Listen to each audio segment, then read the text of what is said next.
Ako si Amaro. Baryo lang ako, ordinaryong binata sa maliit na laguna, pero sa gabi, parang may nagbabantay sa paligid, na kahit hindi ko nakikita, ramdam ko sa katawan ko. Amaro!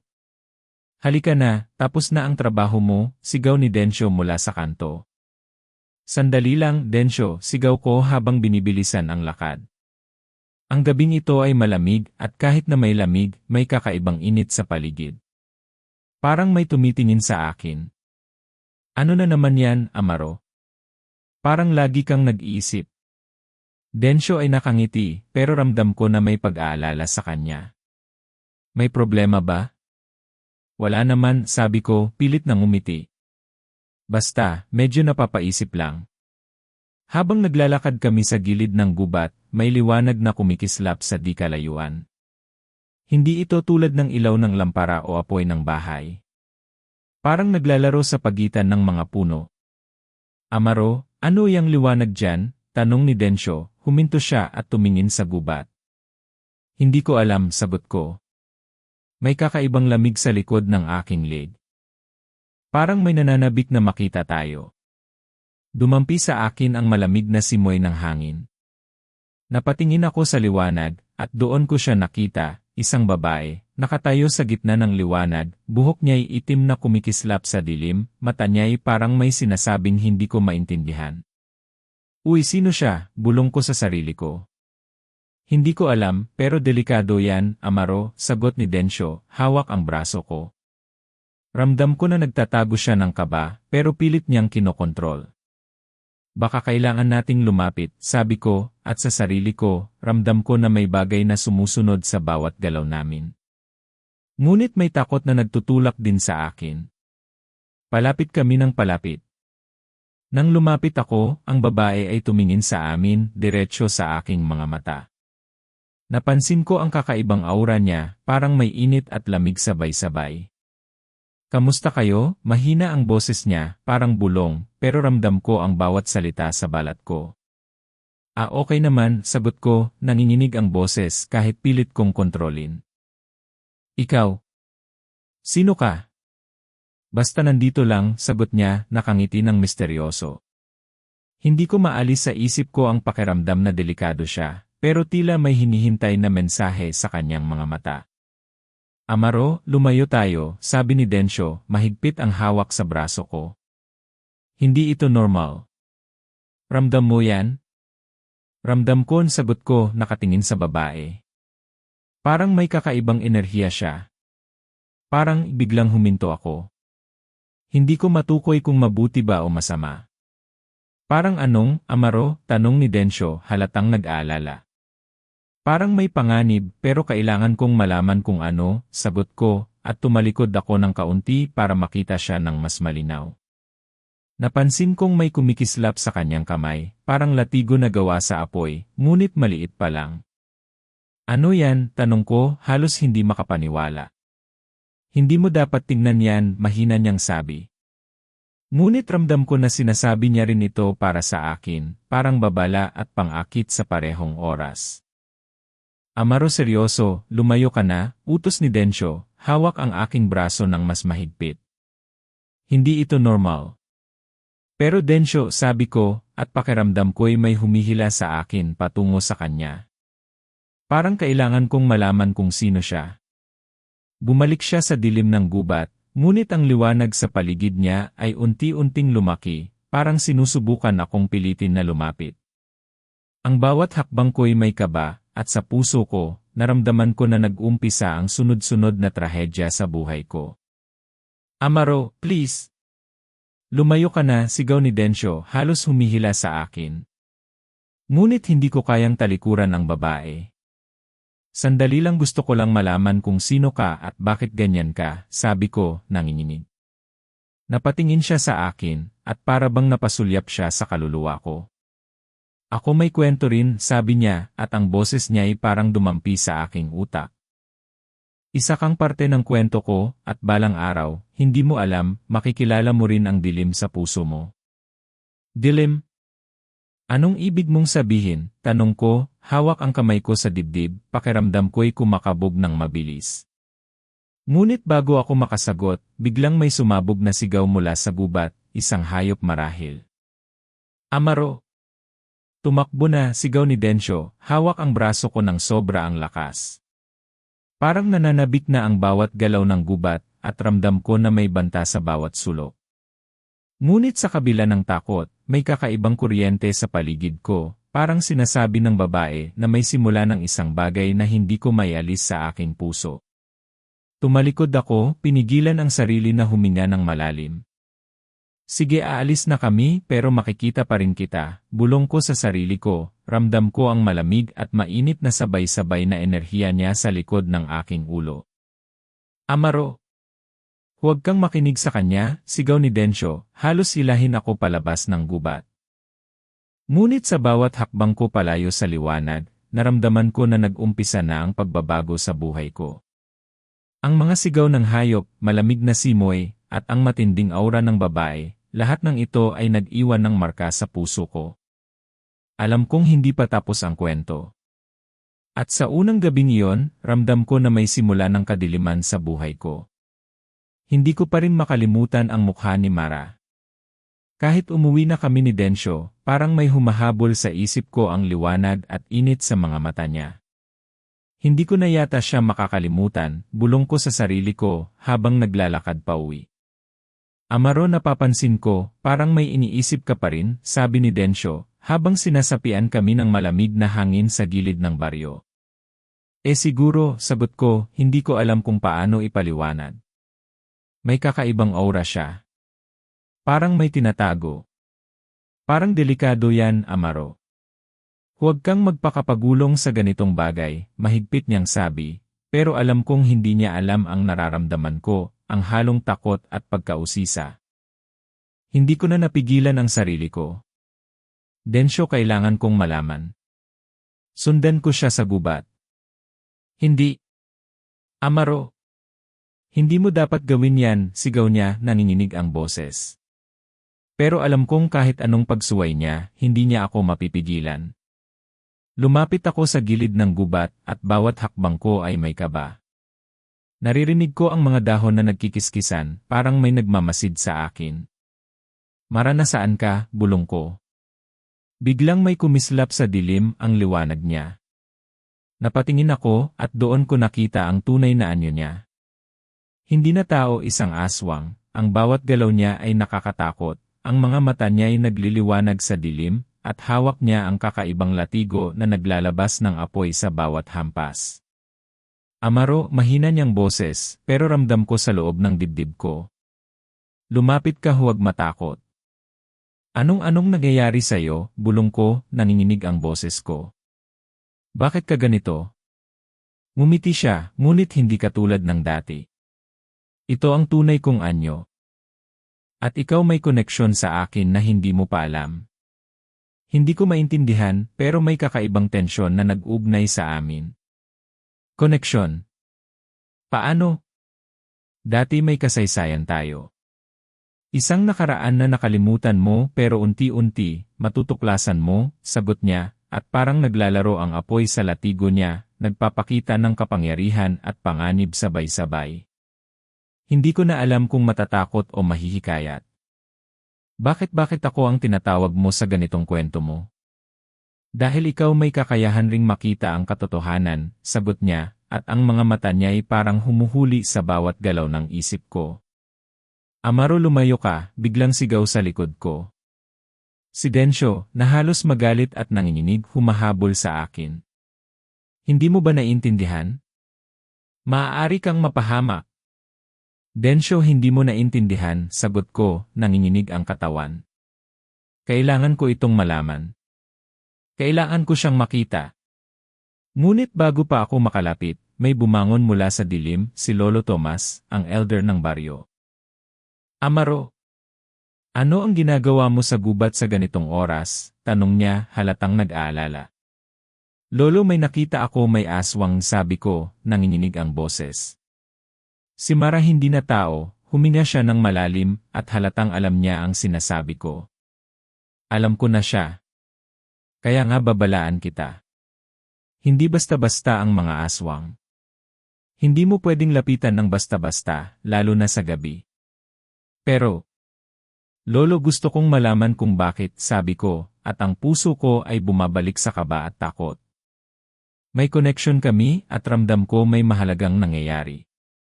Amaro, nakikita ko ang determinasyon sa'yo, sagot niya, tumapak papalapit sa akin. Pero dapat may alam ka sa mga aswang bago ka masaktan.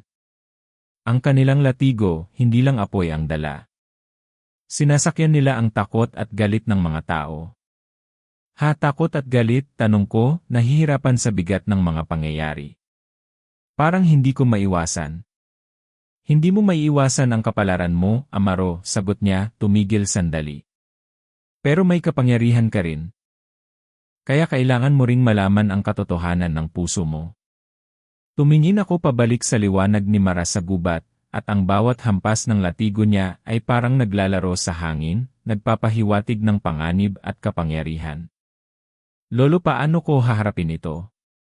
Hindi ko kayang iwasan siya, pero natatakot ako. Amaro, tatanda ka rin sa takot, sabi niya, mahina ngunit may bigat. Kailangan mong piliin kung lalapit ka sa dilim o tataka sa liwanag. Ngunit tandaan mo, hindi lahat ng lumalapit sa aswang ay nabubuhay ng buo sa simula. May trahedya sa bawat galaw. Napatingin ako sa kanya, at sa puso ko, ramdam ko ang paghahalo ng takot, pagkausisa, at isang kakaibang pangako. Kaya kailangan ko siyang sundan, kahit alam kong delikado. Kailangan kong malaman ang lahat. Tumango si Lolo Tomas, at tila may malalim na pangunawa sa aking determinasyon. Kung iyan ang iyong pipiliin, Amaro, mag-ingat ka. Ang gabi puno ng hiwaga. At hindi lahat ng hiwaga ay para sa mabuti. Bumalik ako sa gilid ng gubat, at sa bawat hakbang ko palapit kay Mara, ramdam ko ang init ng kanyang latigo at ang lamig ng kanyang aura. Mara, makikilala mo rin ako, makikilala mo ang puso ko, bulong ko sa sarili ko, ramdam ko ang bawat tibok ng puso ko sa dilim. Ang gabi ay lumalim, at sa bawat kislap ng kanyang latigo, ramdam ko na may unti-unting pag-unawa sa pagitan namin, isang koneksyon na hindi ko pa alam, ngunit alam kong magbabago ng buhay ko magpakailanman. Hindi ko makalimutan ang gabing iyon. Ang buwan ay manipis, at ang hangin sa gubat ay malamig, pero hindi iyon ang nagpabigat sa dibdib ko, ang nakitang katotohanan ang bumigat. Densyo, ano nang ginagawa mo dito? Tanong ko ng halos walang boses. Ramdam ko ang kaba at galit sa bawat salitang lumalabas sa labi ko. Hindi siya tumingin agad. Parang alam niyang nahuli na siya. Amaro, hindi mo dapat narinig to, ang sabi niya, ngunit may kakaibang kirot sa kanyang tinig. Hindi mo ba naiintindihan? Natagpuan kita. Nakita ko ang lahat, galit kong sigaw. Paano mo nagawa ito? Paano mo nakipag-ugnayan sa kanya? Sa Mara? Si Densyo, ang kaibigan kong tiniwalaan ko ng sobra, huminga ng malalim at ang mga mata niya'y may halo ng takot at pag-aalinlangan. Amaro, hindi mo naiintindihan, kailangan ko rin ang tulong niya. Para sa atin, tiningnan ko siya, hindi makapaniwala. Para sa atin. Pera. Lakas. Ano ba talaga ang plano mo? Sinong sinasakripisyo mo sa likod ko? Tinitiis ko lang ito, bulong niya, halos humihinga ng mabigat. Gusto kong protektahan ka, protektahan ang lahat. Hindi mo naiintindihan ang mundo ni Mara, hindi para sa lahat, kundi para sa atin lang. Huwag mong gawing dahilan ang proteksyon, sigaw ko, ramdam ko ang sakit sa dibdib ko. Lihim ka sa akin. Lihim. Pinagkatiwalaan kita, Densyo. At ito ang kabayaran. Si Mara na naroroon din, mumiti. Ang liwanag ng latigo niya ay parang humahalo sa dilim ng gubat, nagpapakita ng kapangyarihan at banta. Amaro, hindi mo pa naintindihan, sabi niya, mahina ngunit puno ng kahulugan. Ang tadhana niya ay nakaugnay sa akin. Hindi mo pwedeng pigilan. Huminga ako ng malalim, pinipilit kontrolin ang galit ko. Densyo, sinabi mo sa akin na kaibigan ka ko. Kaibigan. At ngayon nakikipagtransaksyon ka sa isang aswang. Paano mo nagawa to sa akin? Amaro, tingnan mo, wala akong ibang pagpipilian, sabi niya, ang boses niya ay nanginginig. Kung hindi ko ginawa ito, baka mas masaktan tayo. Mas masaktan ka. Mas masaktan? Ikaw mismo ang dahilan kung bakit ako nasasaktan, sigaw ko, halos hindi makapaniwala sa pagtataksil. Densyo, lahat ng tiwala ko sa iyo nawasak. Hindi ko intensyon, bulong niya, lumapit at humawak sa braso ko. Panahon lang to, hihinto rin tayo. Maaari nating ayusin. Ayusin? Paano mo ayusin ang katotohanang nagtaksil ka sa akin? Sa puso ko, sabi ko, ramdam ang luha sa mata ko. Hindi mo ba naiisip ang lahat ng pinagsamahan natin? Lahat ng sinabi mo, lahat ng pangako mo. Si Maray ngumiti at ang liwanag ng latigo niya ay parang nagsasabing may kasunod pa. Amaro, kailangan mong pumili. Ang galit mo ba ang mangunguna o pipiliin mong intindihin ang tadhana? Piliin ang galit? Pipiliin kong maniwala sa tiwala ko, pero nasaktan ako, sigaw ko, ramdam ang halong pagkabigla at sama ng loob. Densyo, bakit mo ginawa sa akin ito?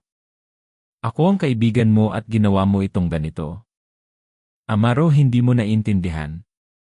Kailangan mong makita ang buong larawan, sagot niya, at halatang nahihirapan siya sa bawat salita. Hindi lang ito tungkol sa akin. Hindi lang ito tungkol sa iyo. Kung titigil ako, baka hindi ka makaligtas. Tigil ka na, Densyo. Hindi ko kailangan ng paliwanag mo, sigaw ko, halos sumabog ang puso ko. Nasaktan mo ako ng sobra. At hindi ko malilimutan ito. Amaro, hindi ko intensyon, bulong niya, nanginginig ang kamay na hawak sa braso ko. Pinipilit ko lang protektahan ka, alam mo naman na may panganib. Hindi pwede sa iyo ang lahat ng alam ko. Panganib? Alam mo na ang panganib at kinuha mo ang tsansa na maging kaibigan ko pa rin, tanong ko, pinipilit pigilan ang galit at luha. Ang lahat ng pinagkakatiwalaan ko sa iyo winasak mo sa isang gabi. Si Maray nakangiti at para bang may aliw sa gulo sa pagitan namin. Amaro, makikita mo rin ang puso niya. Ngunit kailangan mong magdesisyon. Galit mo ba ang mamumuno o pipiliin mong humanap ng daan sa liwanag? Liwanag-liwanag, bulong ko, lumalakas ang dibdib ko. Paano? Paano ko haharapin ang liwanag kung ang sarili kong kaibigan ang nagbigay ng dilim sa buhay ko? Amaro, dapat kang maging malakas.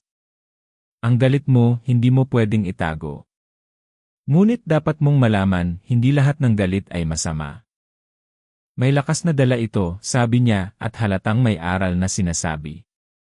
Tumingin ako sa mukha ni Densyo, ramdam ang halong panghihinayang at takot. Hindi ko alam kung dapat ba kitang patawarin o ipakita sa iyo ang galit ko, bulong ko. Hindi ko alam kung paano haharapin ang betrayal mo.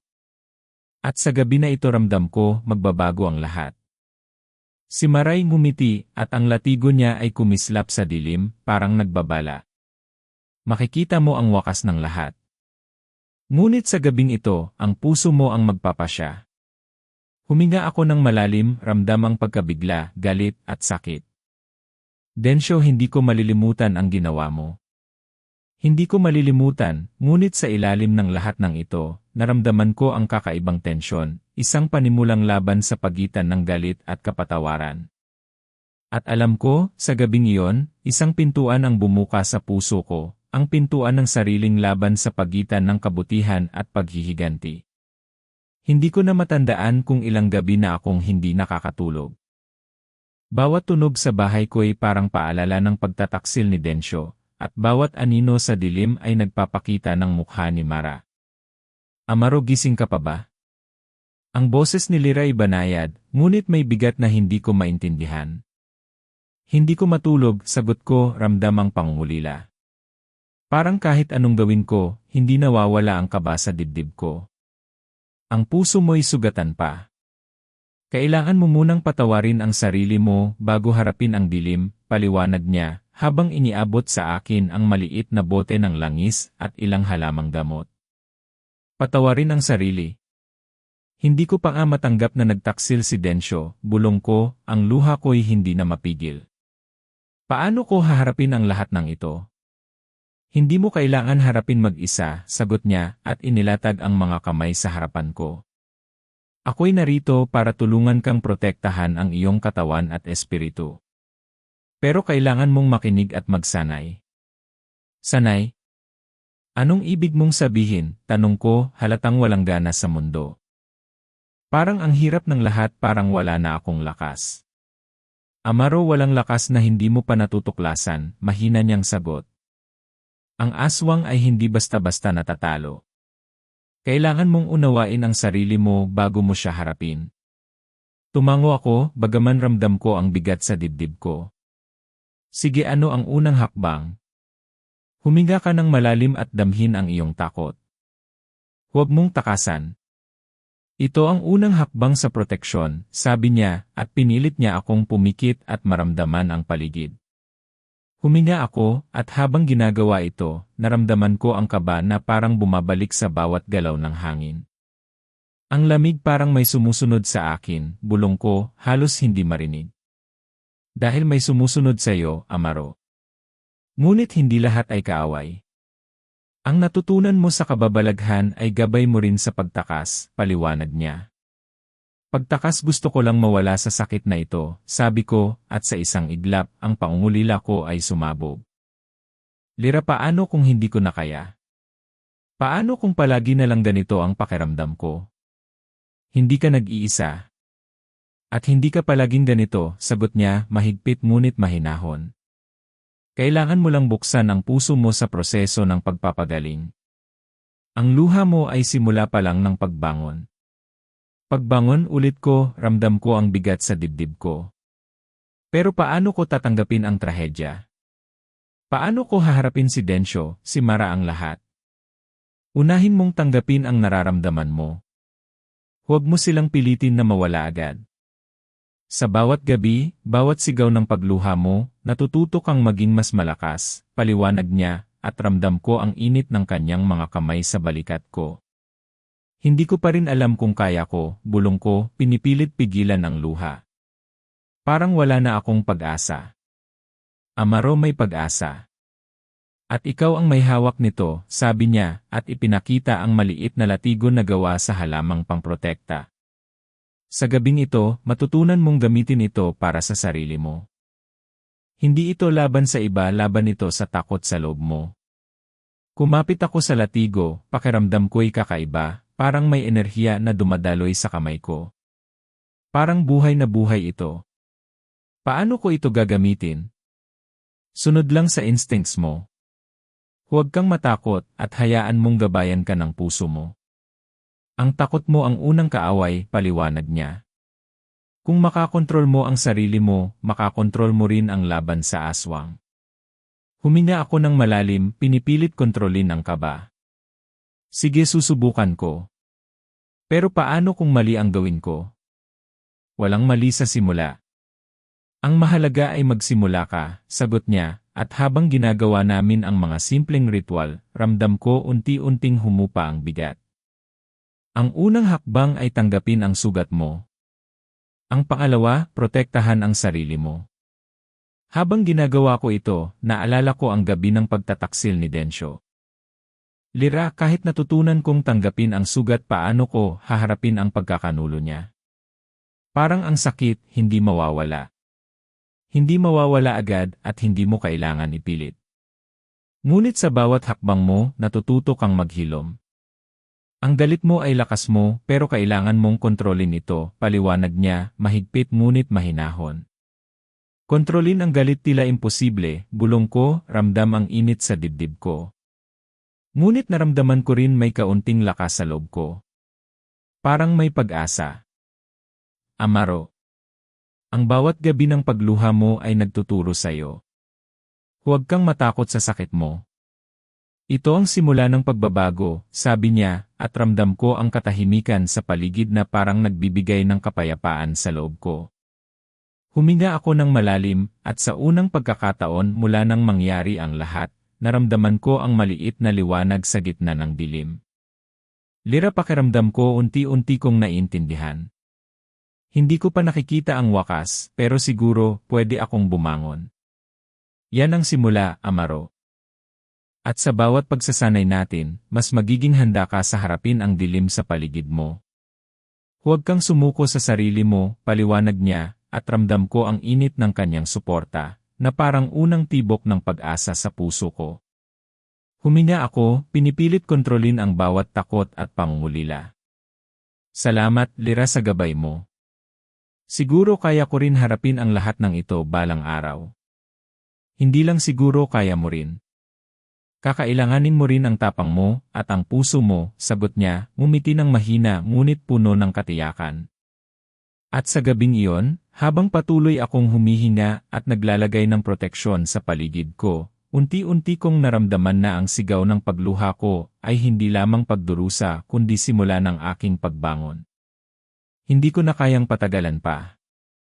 Ang bawat gabing lumilipas ay parang pinapalo ako ng alaala ng pagtataksil ni Densyo at ng misteryosong mga mata ni Mara sa dilim. Huminga ako ng malalim, pinipilit patatagin ang sarili ko bago pumasok sa gubat. Amaro, handa ka na ba? Tanong ni Lira habang hawak ang maliit na latigo at ilang halamang pangprotekta. Handa, kailangan ko nang tapusin ito, sagot ko, ramdam ang kaba sa dibdib ko. Ngunit kung ano ang mangyayari, baka hindi ko kayang labanan sila pareho. Hindi mo kailangan labanan ang lahat ng mag-isa, paliwanag niya. Ang mahalaga ay magtiwala ka sa instincts mo at sa natutunan mo. Huwag kang matakot sa galit mo. Ang galit mo'y sandata mo, ngunit kontrolado mo ito. Tumango ako, pinipilit kontrolin ang katawan ko. Sige, papasok na ako. Pumasok ako sa gubat at agad kong naramdaman ang malamig na simoy ng hangin. Ang bawat anino ay parang gumagalaw, parang may sumusunod sa akin. Amaro, mag-ingat, bulong ni Lira, at ramdam ko ang init ng kanyang kamay sa balikat ko bago niya ako binitiwan. Naglakad ako ng tahimik habang sinusundan ang bakas ng liwanag na iniwan ni Mara. Mara, bulong ko sa sarili ko, kung anuman ang nangyari, hiharapin kita. Biglang may naglaho sa dilim at nakita ko si Densyo na nakatayo sa tabi ng isang malaking puno kasama si Mara. Ang puso ko'y bumilis. Densyo, bakit? Sigaw ko, ramdam ang galit na sumasabog sa dibdib ko. Bakit ka nagtaksil sa akin? Amaro, hindi mo naintindihan, sagot niya, halos hindi marinig. May dahilan ang lahat ng ginawa ko. Dahilan? Tanong ko, ang tinig ko'y puno ng galit. Ang dahilan mo'y panlilinlang at pagtataksil. Paano mo magagawang magtiwala pa ako sa'yo? Maray ngumiti at ang liwanag mula sa kanyang latigo ay naglabas ng init sa paligid namin. Amaro, handa ka na ba? Tanong niya, tila nag-aanyaya sa laban. Handa kahit masakit, kailangan ko na itong harapin, sagot ko, hawak ng mahigpit ang latigo na itinuro sa akin ni Lira. Hindi ko hahayaan ang takot na kontrolin ako. Densyo'y ngumiti ng malabo. Kaya mo ba talagang labanan kami? Tanong niya, at may halong pang-uusig sa tinig niya. Hindi ko alam, sagot ko, ramdam ang kaba na parang dumadaloy sa bawat ugat ng katawan ko.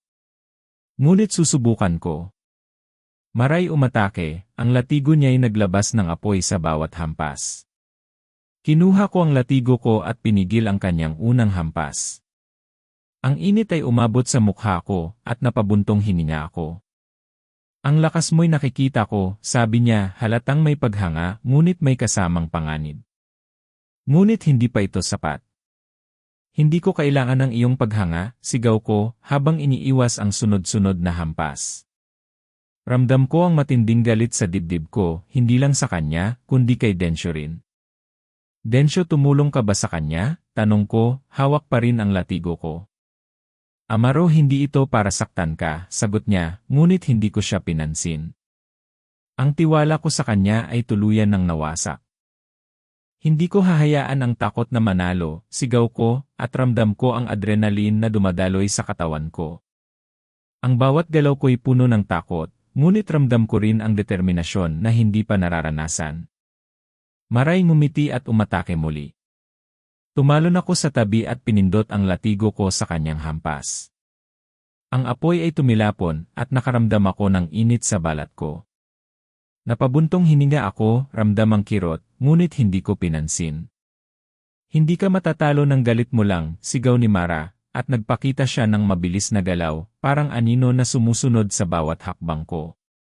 Hindi lang galit, lakas ko rin ang determinasyon at instinct ko, sigaw ko, at ginamit ko ang natutunan kay Lyra.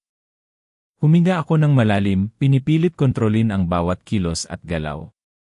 Densho'y pumasok sa gitna namin, at umatake siya sa pamamagitan ng pagharang sa latigo ko. Amaro, hindi mo pa alam ang lahat, bulong niya, at ramdam ko ang pagtataksil sa bawat kilos niya. Hindi ko na kailangan malaman, sigaw ko, ramdam ang init sa dibdib ko. Ngayon, kailangan ko lang mabuhay at protektahan ang sarili ko. Sa bawat hampas ni Mara, gumalaw ako ng mabilis. Ramdam ko ang apoy sa balat ko, ngunit pinilit ko kontrolin ang galit ko. Hindi ka makakontrol sa akin, sigaw ko. Napakalakas mo, pero hindi sapat, sagot niya, at umatak uli. Hindi pa ito wakas, sagot ko, at ginamit ko ang latigo para iprotekta ang sarili ko. Napansin ko ang galaw ni Densho, ang takot sa sarili niyang ginawa. Amaro, bakit mo ito ginagawa? Tanong niya, halos hindi marinig, ngunit ramdam ko ang pag-aatubili sa tinig niya. Ginawa mo na ang lahat para saktan ako, ngayon ako naman ang magtatanggol, sigaw ko. Ramdam ko ang init sa dibdib ko, ang galit na may halong determinasyon. Napabuntong hininga ako, ramdam ang kirot sa katawan, ngunit hindi ko iniwan ang posisyon ko. Kailangan kong matutunan ang limitasyon ko at paano lumaban nang hindi nawawala sa sarili ko, bulong ko sa sarili ko. Maray umatake ng mabilis, ngunit sa kaunting gabay ni Lyra, napigil ko ang hampas niya. Ramdam ko ang lakas sa katawan ko, ang koneksyon sa bawat galaw ko. Hindi ka matatalo sa akin, hindi habang may lakas ako at determinasyon, sigaw ko. Densho'y tila nagulat sa akin. Amaro, hindi ko inakala, bulong niya, at tila nag-atubili sa galaw niya. Hindi mo na kailangan isipin kung ano ang inakala mo. Kailangan mo lang harapin ang resulta ng ginawa mo, sagot ko, ramdam ang init ng galit na unti-unting nauukol sa kontrol at hindi sa pagkawasak. Ang bawat hampas ni Mara ay pinipigilan ko, ngunit hindi ko maiwasan ang kirot sa balat ko. Ang sakit, pero kailangan kong manatiling matatag, bulong ko, at ramdam ko ang bawat hibla ng lakas na bumabalik sa akin. Amaro, parang may lakas ka na hindi ko nakita noon, sabi niya, at ang tingin niya ay may halong paghanga at galit. Hindi ka makakapigil sa akin, sigaw ko. Ang bawat galaw ko ay dahil sa natutunan ko, at hindi dahil sa takot. Habang nagpapatuloy ang laban, ramdam ko ang bawat galaw ko, takot, galit, determinasyon, at instinct. Hindi ito perpekto, at nasaktan ako, ngunit unti-unti kong natutunan ang kahalagahan ng pag-ingat at focus. Amaro, hindi ka na bata, bulong ni Lyra sa isip ko, parang gabay sa bawat galaw. Ngayon mo natutunan ang unang aral ng laban, lakas at determinasyon, kasama ang pag-ingat. Huminga ako ng malalim, ramdam ang pagod sa katawan, ngunit mas matatag ang puso ko. Hindi pa tapos, ngunit natutunan ko ang kahalagahan ng bawat hakbang. Ngayon, alam ko na kung paano harapin ang dilim at ang pagtataksil. Nagpatuloy ang gabi sa laban, ngunit sa bawat galaw ko, ramdam ko ang pagbabago, ang galit ko'y naging sandata, ang takot ko'y naging gabay, at ang determinasyon ko'y nagsilbing proteksyon sa sarili ko. At sa unang labanan na iyon, kahit nasaktan at natakot, alam ko sa puso ko handa na akong harapin ang mas malalalim na dilim na darating. Pagkatapos ng laban, naupo ako sa ilalim ng punong kahoy, ang latigo ko sa sahig, at ramdam ang pagod sa katawan at isip. Ramdam ko ang bigat ng galit at kirot, ngunit may kakaibang katahimikan sa paligid. Amaro, bulong ni Lyra, lumapit siya at umupo sa tabi ko. Handa ka na ba marinig ang katotohanan? Katotohanan, tanong ko, hawak ko ang ulo ko.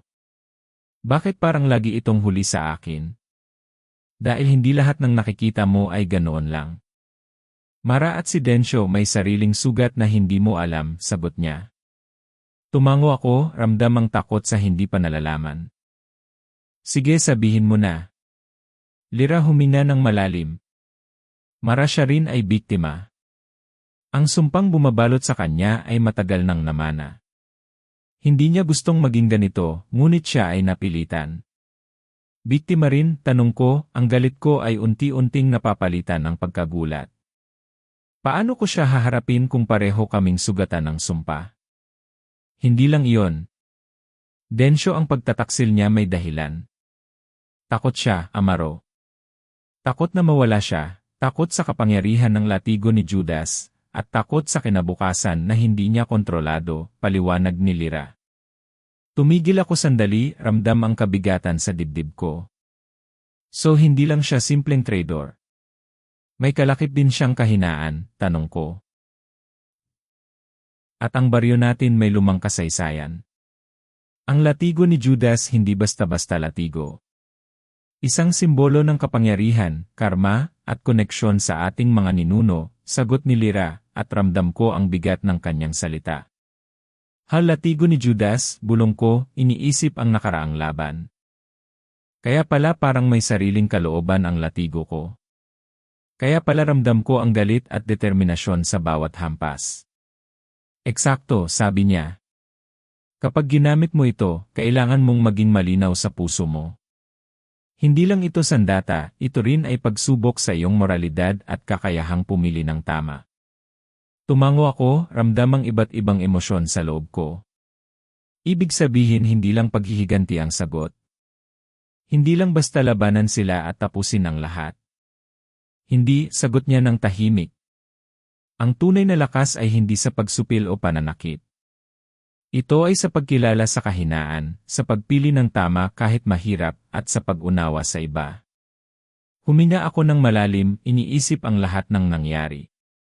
Ang galit ko sa pagtataksil ni Densyo, ang pangamba, at takot kay Mara, lahat ay nagbago. So kailangan ko silang harapin, pero hindi lang basta galit. Kailangan kong maintindihan sila. Ngunit tandaan mo, Amaro, hindi ito nangangahulugang papayag ka sa lahat ng kanilang ginawa. Kailangan mong maging matatag sa sarili mo, at gamitin ang natutunan mo para protektahan ang sarili at ang iba, paliwanag ni Lyra. Tumango ako, ramdam ang bigat ng responsibilidad. Sige, paano ko sisimulan? Una, kailangan mong tanggapin ang katotohanan.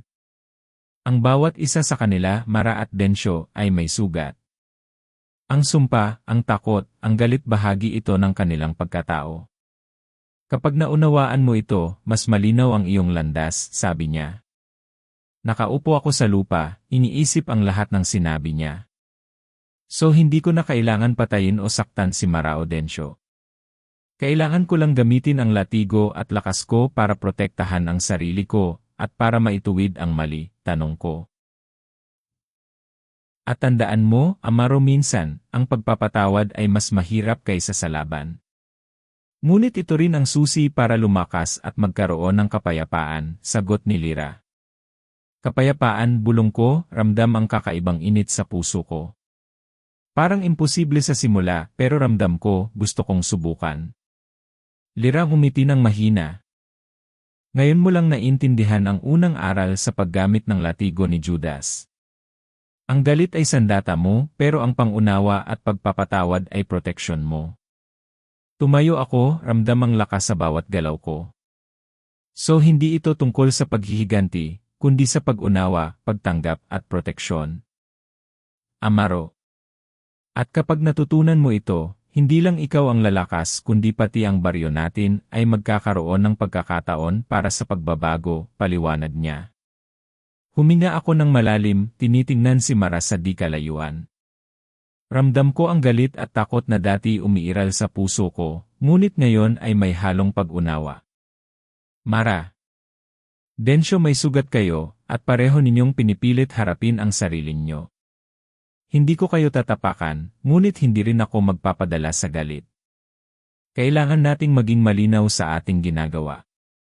Amaro, bulong ni Lyra sa tabi ko. Ngayon mo lang naintindihan ang lalim ng laban. Hindi ito palaging pisikal. Ang pinakamalalim na laban ay nasa puso at isip. Tumango ako, ramdam ang bigat ng lahat ng katotohanan. Sige, kailangan kong tanggapin ang lahat. Ang sumpa, ang galit, ang takot, lahat. At sa tamang panahon, gagamitin ko ang lakas ko para protektahan ang sarili at ang baryo. Eksakto, sabi ni Lyra.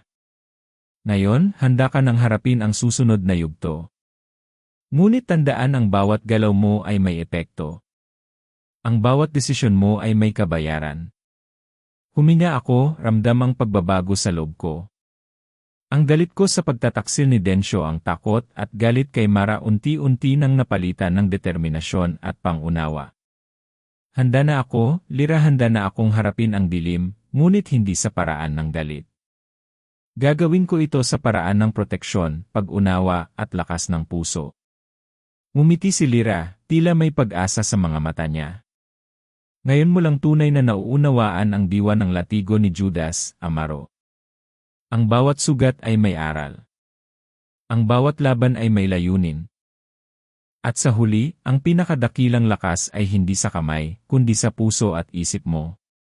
Tumayo ako, ramdam ang bigat ng responsibilidad at ang liwanag ng bagong pangunawa. Sige, simulan natin ito. Hindi lang para sa akin, kundi para sa baryo at sa lahat ng may sugat na tulad namin. Magandang simula, Amaro. Ngunit laging tandaan sa bawat laban, may natutunan ka.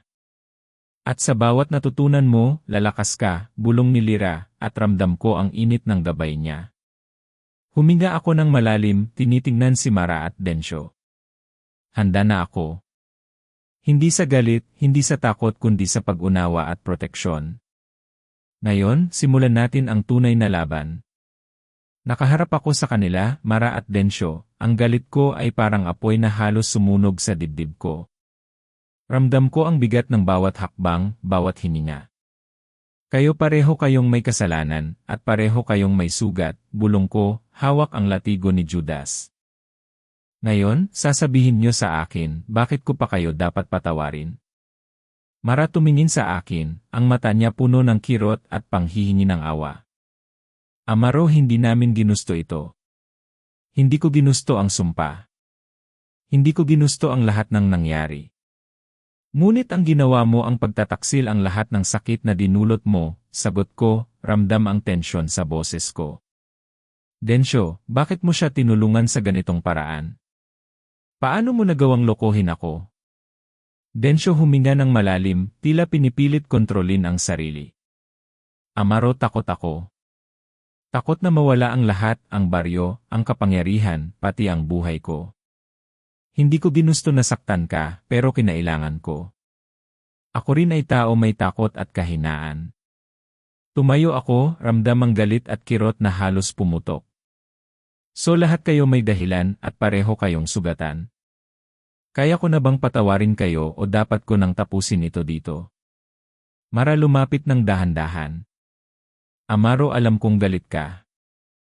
Ngunit hindi lahat ng bagay ay kailangang tapusin sa karahasan. Ang tadhana ang may hustisya. Ang galit ay pwede mong gamitin, pero hindi dapat maging dahilan para masaktan ang iba. Huminga ako, pinipilit kontrolin ang dibdib kong sumisigaw. Ngunit paano kung hindi sila nagbago? Paano kung pareho silang mananakit ulit sa akin o sa baryo?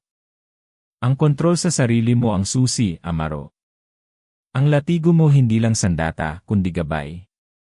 Hindi ito para pahirapan sila, kundi para protektahan ang sarili at ang lugar na mahal mo, sabi ni Lyra sa likod ko, at ramdam ko ang init ng kanyang presensya.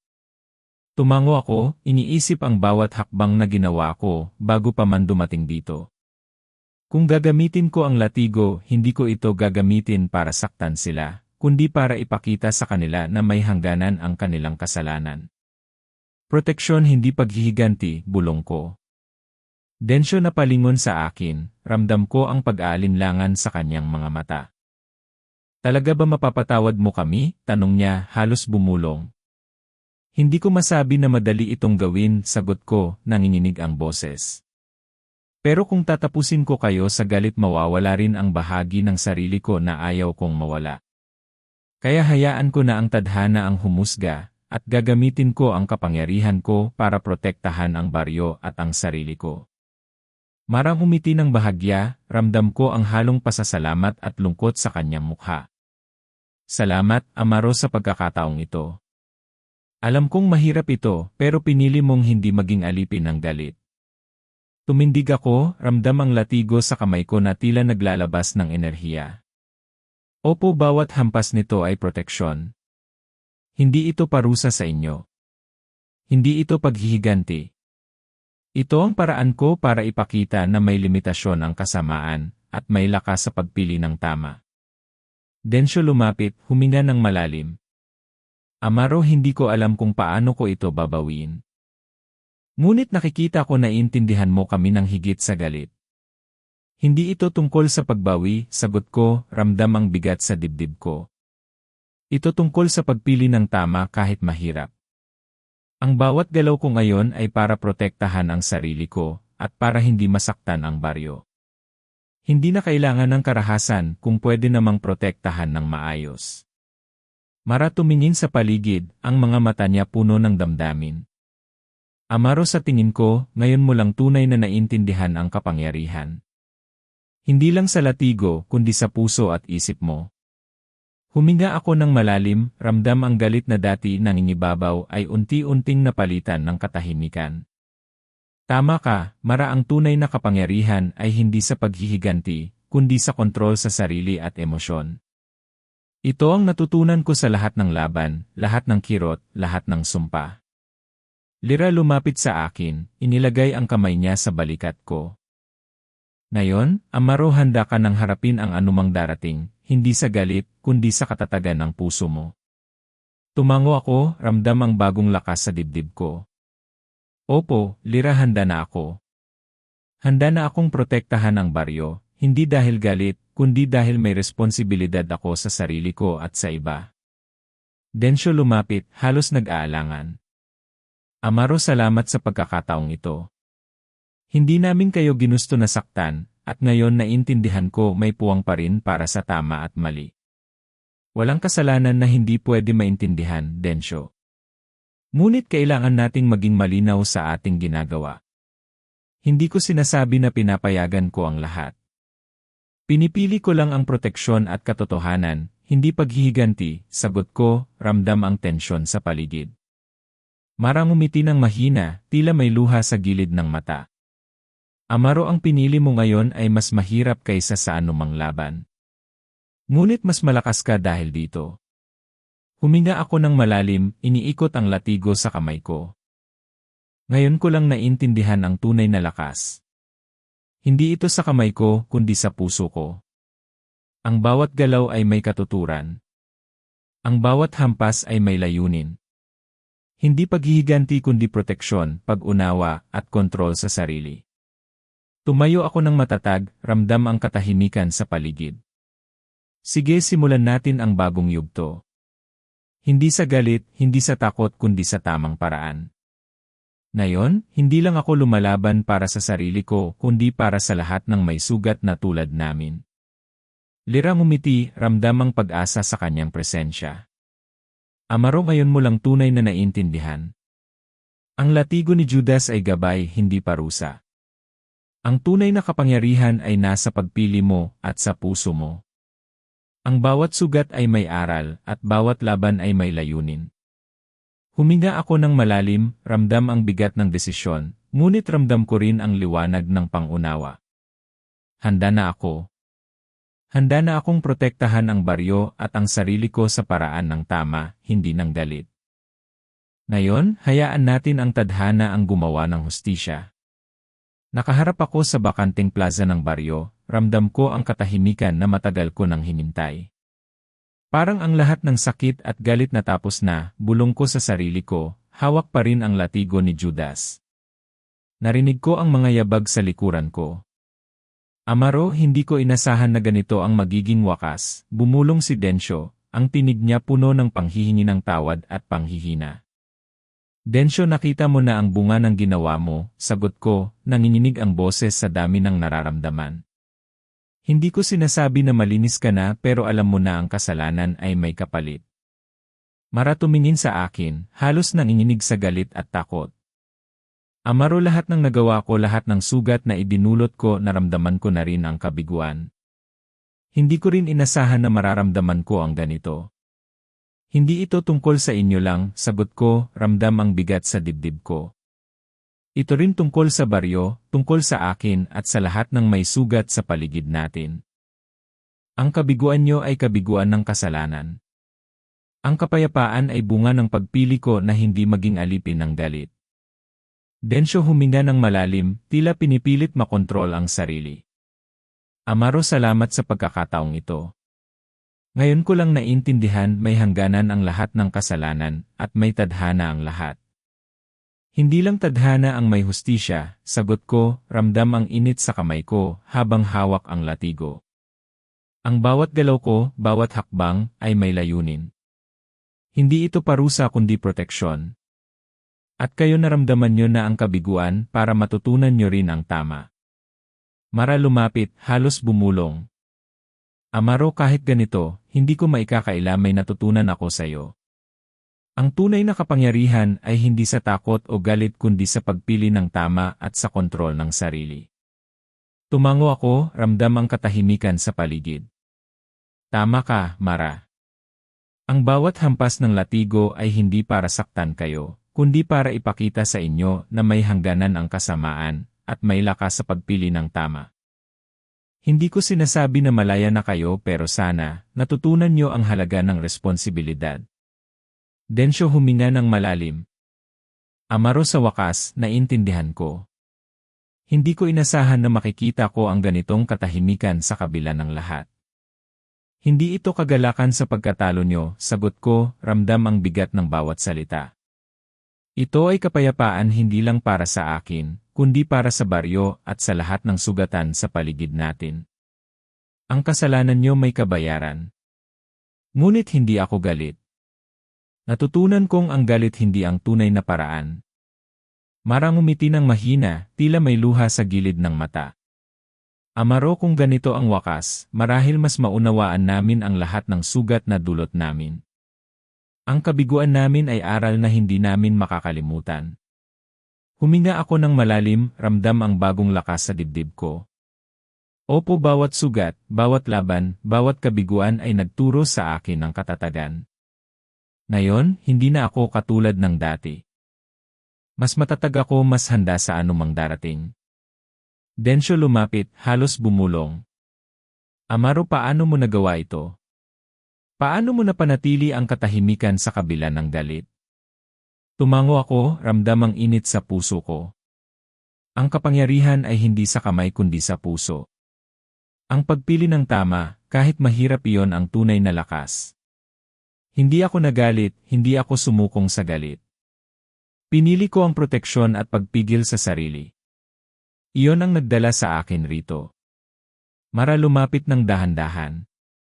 Amaro, salamat sa pagkakataong ito. Hindi ko inasahan na makakaranas ako ng ganito. Ang kabiguan at sakit ko nagbukas ng bagong pangunawa sa buhay at sa mga tao. Walang kasalanan na hindi pwedeng maintindihan, sagot ko, ramdam ang tensyon na unti-unting nawawala. Ngunit kailangan nating maging malinaw sa ating ginagawa. Hindi ko sinasabi na pinapayagan ko ang lahat pero pinipili ko ang proteksyon at katotohanan. Huminga ako ng malalim, iniikot ang latigo sa kamay ko, ramdam ang enerhiya na nagmumula dito. Ngayon, handa na ako. Handa na akong harapin ang hinaharap, hindi sa galit, kundi sa kapayapaan. Hindi ko kayo kinamuhian, ngunit alam ko na may kabayaran ang bawat kasalanan. Densyo huminga ng mahina, tila pinipilit patawarin ang sarili. Amaro, salamat sa pagkakataong ito. Hindi namin ginusto na saktan ka, at ngayon naintindihan ko na may tama at mali, may limitasyon at may hangganan sa lahat. Marang umiti ng mahina. Amaro, ang pinili mo ngayon ay mas mahirap kaysa sa anumang laban, pero mas matatag ka dahil dito. Ang baryo at ang lahat ng sugatan ay ligtas ngayon dahil sa iyo. Tumindig ako ng matatag, ramdam ang katahimikan sa paligid. Ngayon, hindi lang ako lumalaban para sa sarili ko, kundi para sa lahat ng may sugat at nangangailangan ng proteksyon. Ang bawat hampas ng latigo ay proteksyon, hindi parusa. Ang bawat galaw ko ay may layunin at may kahulugan. Lira lumapit sa akin, ramdam ang init ng kanyang presensya. Amaro, ngayon mo lang tunay na naiintindihan. Ang latigo ni Judas ay gabay, hindi parusa. Ang tunay na kapangyarihan ay nasa puso at sa pagpili mo. Ang bawat sugat at kabiguan ay nagturo sa iyo ng katatagan. Huminga ako ng malalim, ramdam ang kapayapaan na matagal ko nang hinahanap. Handa na ako. Handa na akong protektahan ang baryo at ang sarili ko, sa paraan ng tama at may kontrol sa sarili. Ngayon hayaan natin ang tadhana at kabayaran ng kasalanan na maganap, at ako'y magpapatuloy, mas matatag at mas maunawaan ang buhay. Tumayo ako sa gitna ng plaza, ramdam ang hangin sa paligid. Ang kabiguan ni Mara at Densyo ay malinaw na, ngunit hindi ko sila kinamuhian. Ang baryo ay ligtas, at ako natutunan ko ang tunay na lakas, kapayapaan, at kahulugan ng pagpili ng tama. Hawak ko ang latigo ni Judas, ramdam ko ang bigat nito, ngunit ngayon iba ang damdamin ko, hindi takot, hindi galit. Ito ay simbolo ng lahat ng pinagdaanan ko, bulong ko sa sarili, hinahaplos ang leader habang nakatingin sa buwan. Narinig ko ang mga yabag sa likuran ko, at nakangiti ako. Amaro, handa ka na ba? Tinanong ni Lyra, ramdam ko ang pag-aalala sa boses niya. Tapos na ang lahat ng laban, sagot ko, ramdam ang kapayapaan sa dibdib ko. Hindi ko na kailangang patayin o galitin ang nakaraan. Ang latigo hindi lang sandata, kundi paalala ng lakas at kontrol. Lyra, umiti ng mahina. Ang sugat mo at ang lahat ng nangyari nagbukas ng bagong pananaw sa'yo. Ramdam ko na mas matatag ka na ngayon. Tumango ako. Opo, natutunan ko na ang tunay na lakas ay hindi sa laban, kundi sa pagtanggap sa sarili at sa nakaraan. Ang galit, takot, at sakit hindi ko nahahayaang kontrolin ako. Muling bumulong ako sa sarili ko. At ang baryo ligtas na. Ang dilim ng aswang, ang kasamaan, at ang takot, lahat iyon na pagtagumpayan. Narinig ko ang malumanay na tawa ni Lyra.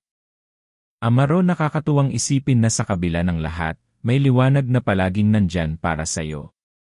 Ngumiti ako, ramdam ang init sa puso ko. Liwanag hindi lang sa paligid kundi sa loob ko. Natutunan kong tanggapin ang lahat, ang kasalanan, kabiguan, at pagkakamali ng iba. Ngayon, handa na akong ipagpatuloy ang buhay ng may tapang at pag-asa. Lyra, huminga ng malalim. Ang latigo ni Judas nakatulong sa iyo na makita ang sarili mo, hindi lang bilang mandirigma, kundi bilang tao na may kakayahang humarap sa kahit anong dilim. Opo, sagot ko, ramdam ang bigat na unti-unting nawawala. Hindi ko na kailangan ang galit para protektahan ang baryo. Ang kontrol sa sarili at ang lakas ng loob, iyon ang pinakamahalaga. Tiningnan ko ang paligid, ang tahimik na plaza, ang mga bakanteng bahay, ang bituin sa langit. Amaro, ang bawat alaala.